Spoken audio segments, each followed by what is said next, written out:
common exit modes for venture capital investors.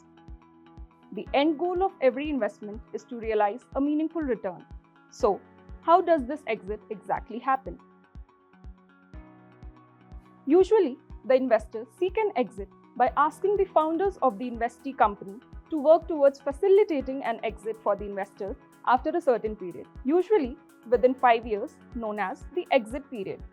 In simple terms, this clause can entail a reasonable efforts obligation for the management and the founders to strive for an exit within the exit period. It's not just about when, but how. Timing is key and it depends on case-by-case basis driven by a lot of factors. There are various ways in which the investors typically ensure they can enforce an exit as and when they want, such as the qualified initial public offerings, QIPOs.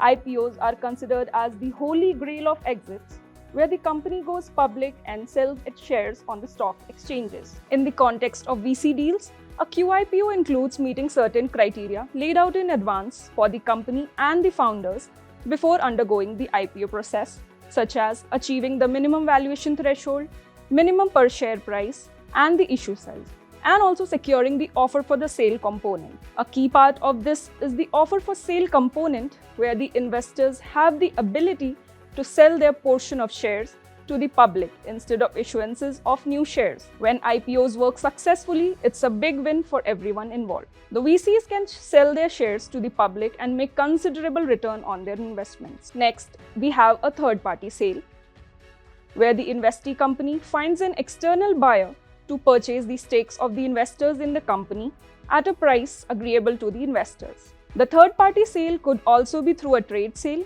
wherein the entire company is sold to a strategic buyer. Now, another exit route is the founder or the company buying back the shares of the investors at an agreed price. Though not too common, owing to the onerous conditions under the Companies Act to be fulfilled for a buyback and the lack of liquidity required to make the buyback-related payments, this exit route could be offered if the investee company or the founders have significant cash reserves and can afford to buy back shares from the investors. A buyback allows the VCs to take a quick and efficient exit, and the company can retain its ownership structure.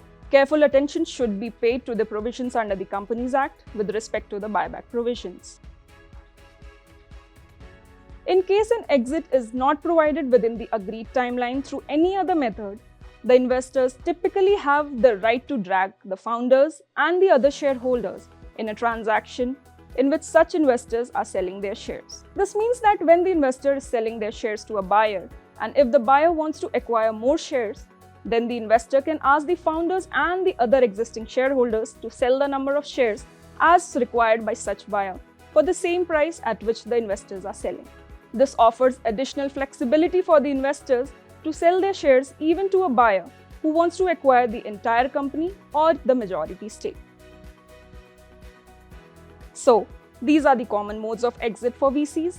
Each method of exit has its own unique set of advantages and challenges, and the choice depends on the various aspects, including the market conditions and the investee company's growth trajectory.